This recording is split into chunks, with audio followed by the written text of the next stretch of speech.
जी अस्सलाम वालेकुम एवरीवन।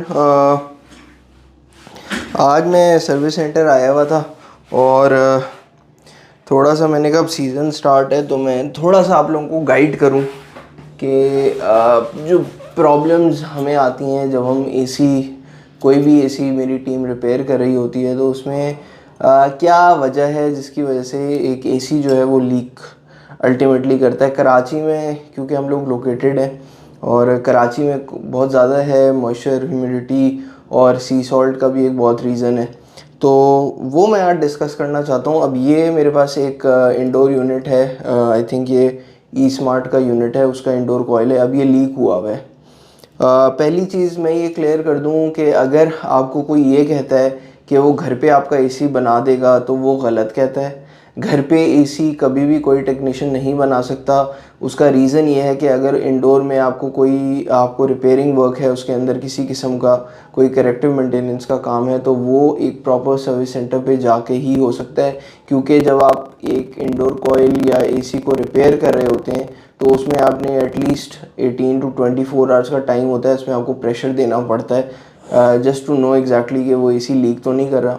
तो अगर कोई आप घर में अगर एसी बनवाते हैं और फिर आप शिकायत करते हैं कि वो एसी बहुत जल्दी लीक कर जाता है, टेक्नीशियन ने आपको बिल्कुल गलत गाइड किया था। ऐसा नहीं होता। ये इस तरह की प्रैक्टिसेस नहीं करवाया करें प्लीज़।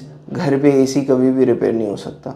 उसमें आपको थोड़ा सा कस्टमर्स जो हैं वो थोड़े से कभी कभी बहुत इम्पेशेंट हो जाते हैं, बट ये एक टाइम टेकिंग जॉब है। आपको टाइम देना पड़ेगा अपने HVAC टेक्नीशियंस को या जहाँ से भी आप काम करवा रहे हैं। इसलिए हम कस्टमर से एटलीस्ट 2 दिन का तो हम टाइम लेते हैं जस्ट टू मेक श्योर कि जो एसी है वो अपने ऑप्टिमम कंडीशन पे रन कर रहा है, उसमें किसी किस्म का प्रॉब्लम नहीं है। और हम 1 महीने की ऑब्वियसली फिर लीकेज की वारंटी दे रहे होते हैं। Now coming back to this AC, इस एसी में प्रॉब्लम सबसे बड़ा जो है ना वो प्रॉब्लम ये है कि ये एसी में आप देख रहे हैं ये सारी मिट्टी जमी हुई है।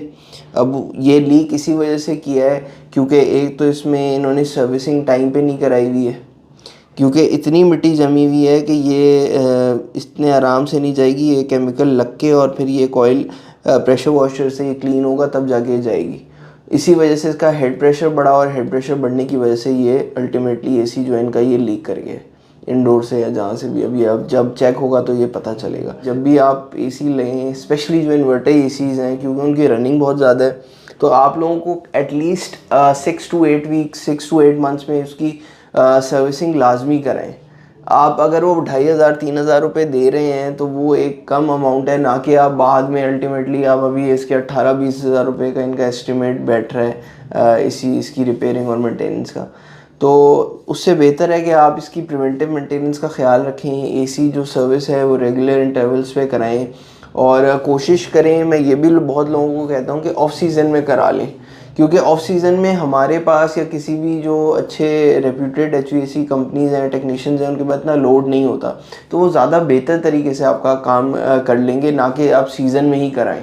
इससे एक तो मुझे समझ नहीं आता लोगों को सीज़न में क्यों कराते हैं। आप थोड़ा पहले करा लें ताकि आप टेक्नीशियन भी आपको टाइमली प्रॉपर तरीके से रिस्पॉन्ड भी करेगा और आपको इस किस्म की कोई प्रॉब्लम्स नहीं आएंगी। तो बस यही आप लोगों को कम्युनिकेट करना था कि अगर प्लीज़ अब जो एसी सर्विसेज आप कराएं वो टाइमली इंटरवल्स पे कराएं। एवरी 6-8 मंथ्स में एक सर्विस इसकी लाजमी कराएं, स्पेशली अगर आपके घर में इन्वर्टर एसी लगा हुआ है। Thank you.